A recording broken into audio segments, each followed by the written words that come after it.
Hello guys! Good morning, good afternoon, good evening. RJYC Vlog. So ito nga, galit na galit si Sylvester Erich Tulfo or Erich Sylvester Tulfo aka Erwin Tulfo. Galit siya sa mga vloggers at tinawag niyang trolls at saka fake news. Tapos galit din siya kay Maharlika. Galit siya sa mga I think kay Kong Marcoleta, dinamay din.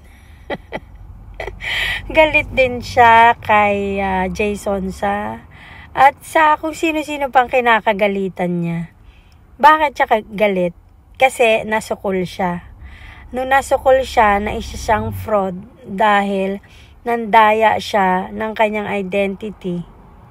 So bakit galit siya sa mga vloggers?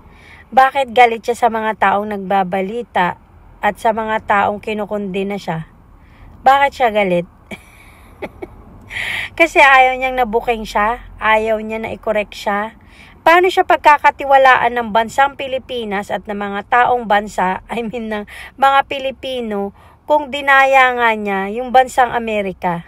Paki-explain nga, mga loyalista nga. Paano pagkakatiwalaan ang hindi ka kapanipaniwala?